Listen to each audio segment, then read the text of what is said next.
ഏകാദശി വ്രതം എങ്ങനെ അനുഷ്ഠിക്കേണ്ടതെന്നും അതുപോലെ ഏകാദശിയുടെ ഐതിഹ്യമൊക്കെ നമ്മൾ മുൻപുള്ള വീഡിയോകളിൽ പറഞ്ഞിട്ടുണ്ടായിരുന്നു. അപ്പോൾ നമുക്കിന്ന് നോക്കാം. ഏകാദശി നാളിൽ നമ്മൾ നിർബന്ധമായിട്ടും ജപിക്കേണ്ട വിഷ്ണു മന്ത്രങ്ങളെക്കുറിച്ചാണ് ഇവിടെ പറയുന്നത്. ഇതിൽ പലതും നിങ്ങൾ എല്ലാ ദിവസവും ചൊല്ലുന്ന നാമങ്ങൾ തന്നെയായിരിക്കാം. ഒന്നും കൂടെ ഞാൻ പറയണമെന്നേ ഉള്ളൂ. വിഷ്ണു സ്തോത്രം.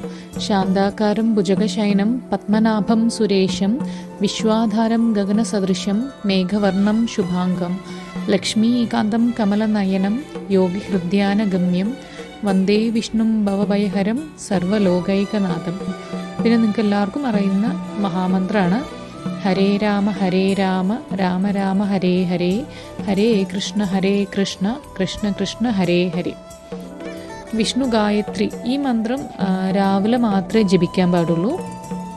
വിഷ്ണു ഗായത്രി മന്ത്രം ഇപ്രകാരമാണ്: ഓം നാരായണായ വിദ്മഹേ വാസുദേവായ ധീമഹേ തന്നോ വിഷ്ണു പ്രചോദയാത്.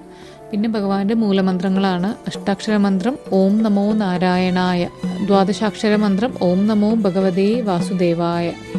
ഈ നാമങ്ങളൊക്കെ ഏകാദശി ദിവസം എന്നല്ല, എല്ലാ ദിവസവും കഴിയുന്നത്ര തവണ ചൊല്ലിയാൽ അത്രയ്ക്കും നല്ലതാണ്. ഏകാദശി ദിവസം നിർബന്ധമായിട്ടും ചൊല്ലേണ്ട നാമങ്ങളാണ് ഇതൊക്കെയാണ്.